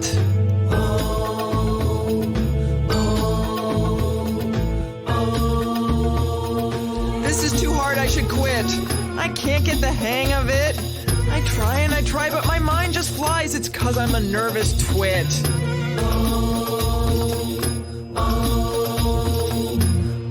This is the music of the mind. Chatter, chatter. And in the middle, you will find. Doesn't matter. All you can do is carry through with the practice of the music of the mind.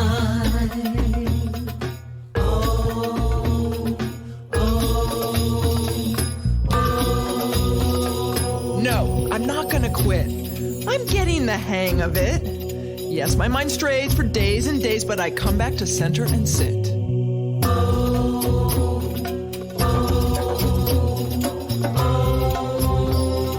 Thoughts and feelings and fears. Oh my, how can I sit still when I want to cry? Or maybe I should have a piece of pie. Thoughts and feelings and fears. Oh my. Well, there we are. Yeah, I encourage our listeners to go find the video on that one.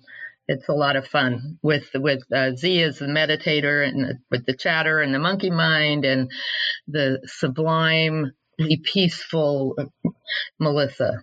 Yeah. Okay. And we will make sure that we provide links to that video and, again, all the resources we've talked about today here.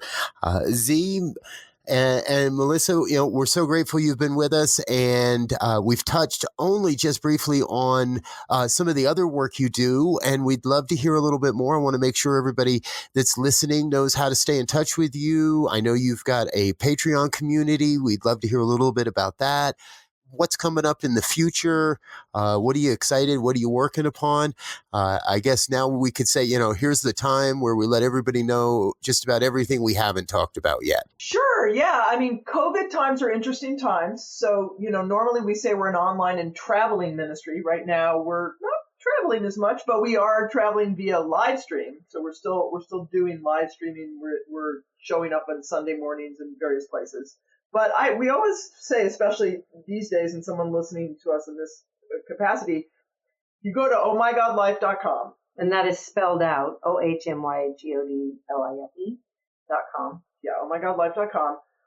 That's sort of like our little hub, and you can get to see, there's links to all of our videos on there, our blogs. I have the Life in CDs is still happening, and then there's Dear Melly, which is Melissa's blog, Advice for the Spiritually Inclined. We've got the cartoons on there. We've got our classes. So you can see all kinds of stuff there. And then what you can do when you go on the site, you'll see it right there. You can, if you're interested in us, we always say, if you like us, because if you don't like us, by all means, don't do anything. If you don't like us, don't even go to the website. But if you like us, you can sign up for our newsletter there. And we're currently actually sending out weekly doses of inspirational content. We actually create 2 original videos a month now. Mm-hmm. Joy jams, guided meditations, prayer weaves. We're going to do like long form music videos too. Those are coming up. And a prayer weave is where typically I sing. Well, Z doesn't sing. So I sing and do a musical prayer, and then Z does a spoken prayer, like a straight up prayer, and then I sing again. Mm-hmm. So that's what we call a prayer weave. And the guided meditations also start with music and then go into Z doing a guided meditation into some, what we call actually, because it's not silent meditation, there are strings there. So, Z calls it free range meditation, where it's otherwise silent, right? But and both the prayer weaves and the guided meditations have these beautiful, for people who want to do it with their eyes open, beautiful evocative photographs and videos, and also they're all captioned so that people can read them if they miss anything.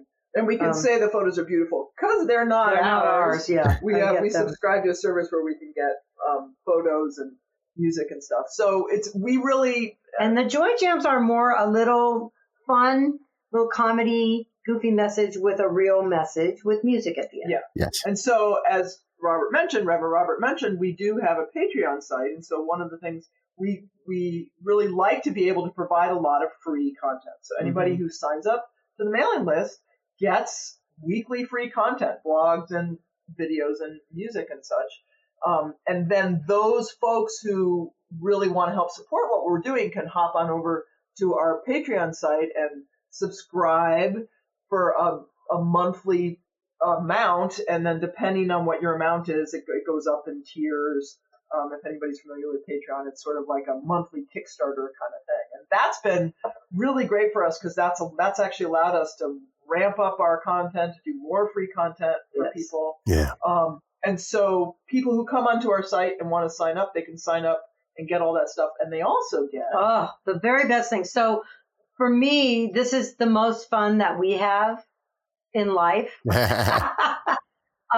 Is every year we write and record a song and then video of a birthday song, so that our friends on our mailing list, on the morning of their birthday, they get an email that has our singing them a happy birthday song. It's a different song every year. Mm-hmm. And I've been getting them for years. Oh, cool. Yay. I've been getting them for years. They're a highlight. My birthday is next month. Happy birthday. Oh, yeah. So I get them after almost everybody else on your mailing list has seen them. But I look forward to it every year. And I'll tell you folks, it is a high, it's one of, if for only that, go sign. There's so much more. You two do so much. Absolutely. But if only for that, sign up for the mailing list, right? Yeah, like I say, we really try Yes. to not spam people. We just mostly provide free stuff. We don't Yeah. a lot of. And You know, when we were talking about not sitting around listening to our CDs, I have to confess that on my birthday, I watched my birthday video from Melissa and Z like 3 times. and you know, Nice. this year for me, I just love those. yeah, and you know what I realized? I didn't get mine because I'm signed up to our mailing list with the birthday of January 1st. Oh, to make check sure everything. to make sure that when we first do it that it works, goes. right? And so this year at one point I'm like, I don't think I got my birthday video from Melissa and Z. I don't think I got that. You know, and I went and That's so looked. wrong. Sure enough, it's January 1st. I'm like, I'm keeping it January 1st though, because it's We have like to I test need to be it. able to test it. Yeah. So yeah, so that's the best way to kind of have people get a sense of who we are. Is go there, Sign up on the mailing list. especially because we're not doing live stuff in person. Normally we do, and we are starting to do more and more retreats. And as Jeannie mentioned, we do have our women's retreat coming up. And again, if you're interested in that, you can just get yourself on our mailing list because we're going to be having more announcements. It's filling up though; it's already half full, so we have limited spots for that. But that's also, and we're doing it with our friend Reverend Laura Hallett. And we'll probably more and more of that's, I think, going to be in our future. Yeah, we're kind of seeing a future unfolding where we're starting to do more things like that are sponsored nearly by us or us in conjunction with other folks. Right. Like that. Yeah. Yeah. Wonderful. Well, thank you. All right. We've got time for one more song. And we don't expect our guests to listen to our program. And so therefore, this we hope this is still a surprise question, but we ask this of all of our guests. So be aware, we've heard pretty much all the cliches around this question as well. Okay. Yes, we have. We do understand that we're about to ask you, what is your favorite child? But that's really what we want to know. And I think we might have came close earlier, but overall, what's your favorite song of your own? We actually, I think we have, I think we have one. I have to choose between 2. I would have to choose between 2. Which are Love is the Only Truth and Walk by Faith. Walk by Faith. Walk by Faith. No, that's Walk by Faith. Walk by Faith is in kind of its own little world and its own little category. It doesn't feel like we wrote it. It feels like it was totally channeled by Spirit and Harriet Tubman. by Harriet Tubman herself. It just feels, when we do it, like Harriet is there. It's really like it's otherworldly for us. So that one is in its own league in some way. I think and so. then Love is the Only Truth transports me every time. Yeah, so. for me, it's Walk by Faith. It's Walk by Faith. And that was one that, it started with me and I was inspired because of the story. I mean, the story of Harriet Tubman is amazingly inspiring, of course. And the way I knew about her already, but I was introduced to the sort of purely spiritual element of her following, her listening and following through this book. Because see, I'm a nerd. So many of these things start with a book. This book, The Great Work of Your Life by Stephen Cope. And so I read her story then, and then that inspired the song. And so it's just such an inspiring story of someone who had no choice but to listen and do what Spirit said, even though, as we know, great danger, great ridiculous peril, right? Yeah. And there's just something, like Melissa said, about when we do that one live, something else takes over. So at least at this point in our life, that would be the one. All righty. Well, we're gonna wrap this up, folks, and say our goodbyes, and then we'll listen to Walk by Faith on the way out of this program. We've already listened to Love is the Only Truth, so that's great.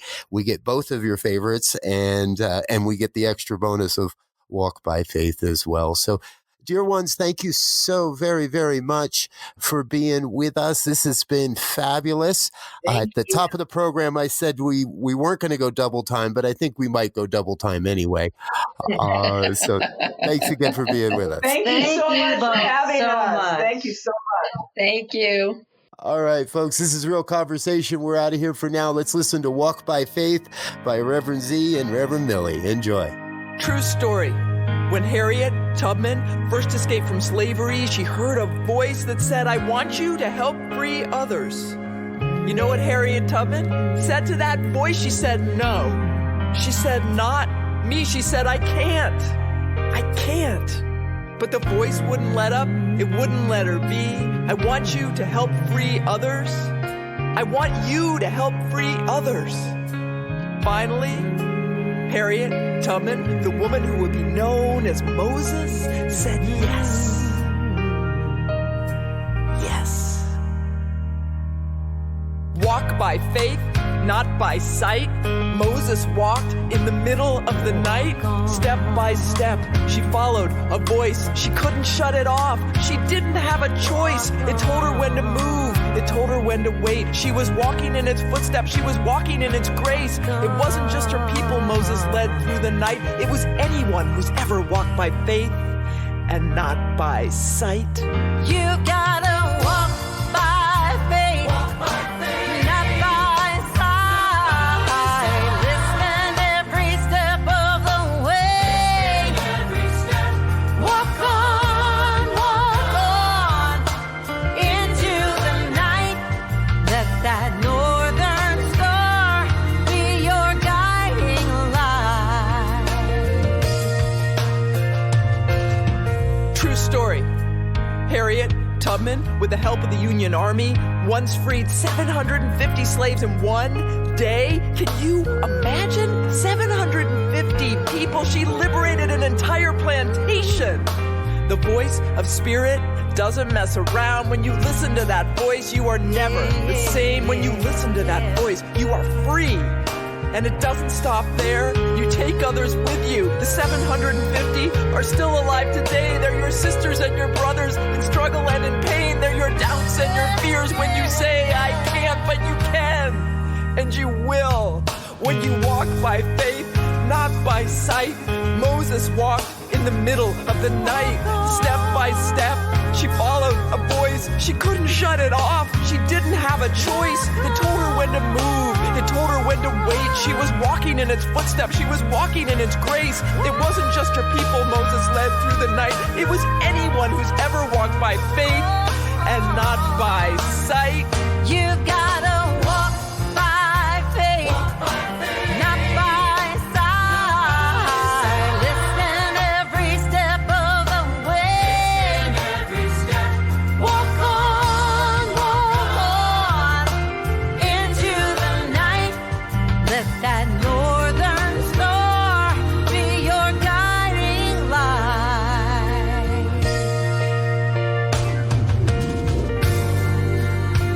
No matter where your journey started from, there is a voice calling you, taking you home. You gotta Walk by faith, not by sight.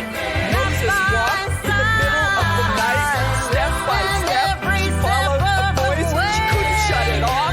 She didn't have a choice. It told her when to move. It told her when to wait. She was walking in its footsteps. She was walking in its grace. It wasn't just her people Moses led through the night. It was anyone who ever walked by faith and not by sight. Walk on into the night.